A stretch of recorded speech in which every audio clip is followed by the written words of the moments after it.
Je louerai l'Éternel. Et dites-le avec moi, je louerai l'Éternel toute ma vie. Alléluia. Alléluia. Et le psalmiste a déclaré dans le psaume 95, les versets 1 à 4, « Venez, crions de joie en l'honneur de l'Éternel, poussons des cris de joie en l'honneur du rocher de notre salut. Allons au-devant de lui avec des louanges, faisons retentir des chants en son honneur. » Et il poursuit dans versets 3 et 4 et plus loin aussi. Et puis aujourd'hui, si vous êtes chez vous et puis vous vous dites, mais pourquoi est-ce que je louerais l'Éternel? Ben, premièrement, parce qu'il t'a sauvé. Ça, pour moi, c'est la raison, c'est incroyable. La joie de notre salut.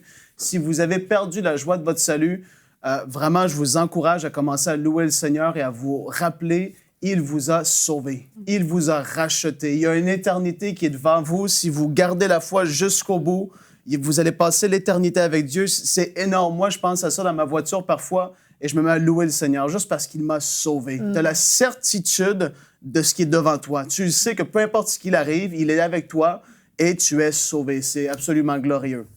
Deuxièmement, tu peux le louer pour ses promesses parce que oui, il t'a promis toutes sortes de choses incroyable dans sa parole, c'est merveilleux de penser. Il veut te faire reposer dans des verts pâturages, il veut que tu sois dans la paix, il veut que tu sois sous sa protection divine, surnaturelle. Il veut que toi et tes enfants vous prospériez à tous égards, que vous soyez en bonne santé. Il a payé le prix pour toi à la croix, pour la guérison, la délivrance des oppressions, de toutes ces choses-là. Tu te dis, mais Dieu, tu m'as promis tellement de choses, je louerai l'Éternel. Et lorsque Evelyne m'avait dit, Frank, veux-tu faire la pensée en dedans de moi? J'ai dit oui. Parce que je me suis dit, j'aime louer l'Éternel. Pour moi, oui, c'est un style de vie. Et où est-ce que je le fais le plus? C'est dans ma voiture, je crois. Et les soirs, chez moi, quand je prie. Mais dans ma voiture, je suis toute seule parfois. Et je loue l'Éternel de tout mon cœur, même si je chante mal. Moi, je suis dans la présence de Dieu et puis je le remercie pour toutes les choses que j'ai dans ma vie, mes enfants, ma femme, les gens autour de moi. Je le remercie parce que je suis reconnaissant de ce qu'il a fait. Et la troisième raison pour laquelle vous pouvez louer l'Éternel aujourd'hui, tout simplement parce qu'il est Dieu. Et puis le psaume 24, versets 8 à 10 nous disent « Qui est ce roi de gloire, l'Éternel si fort et si puissant, l'Éternel puissant dans le combat? Porte, élevez vos linteaux, élevez-les, porte éternelle, que le roi de gloire fasse son entrée. Qui donc est ce roi de gloire, l'Éternel, le maître de l'univers? C'est lui, le roi de gloire. » Et puis tu le loues juste parce qu'il est Dieu.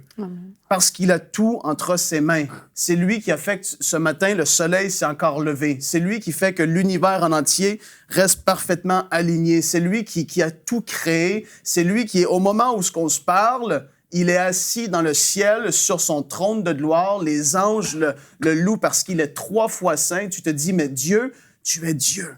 Je peux pas sonder ton intelligence. C'est incroyable. Les meilleurs scientifiques du monde aujourd'hui essayent encore de trouver à quel point ils peuvent aller loin dans les découvertes, mais Dieu, en fait, il n'y a pas de fin. Ils vont jamais arrêter de découvrir des choses. L'univers n'arrête pas de s'étendre de plus en plus. C'est ce qu'on peut, la science nous dit. Et tu te dis, mais ça, c'est Dieu.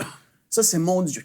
C'est mon Dieu et je vais le louer parce que Dieu est Dieu. Amen. Donc aujourd'hui, si tu te dis, ben moi, je suis découragé, ça va mal, ben vraiment, enlève cette mentalité-là et dis, moi, je vais louer Dieu parce que premièrement, j'ai la joie de mon salut. Peu importe ce que le lendemain me réserve, je suis sauvé. Hallelujah! Amen. Deuxièmement, tu te dis, ben il m'a promis toutes sortes de choses. Et troisièmement, ben je vais te louer juste parce que tu es Dieu et tu es assis là et tu as toutes choses entre tes mains. Il n'y a rien qui te surprend, il n'y a rien qui te prend, il n'y a rien qui arrive sans que tu le saches. Tu sais le nombre de cheveux sur ma tête. Tu es mon Dieu, puis je vais te louer. Glory! Retrouvez la suite de ce programme dans l'émission Bonjour chez vous sur ENCI TV.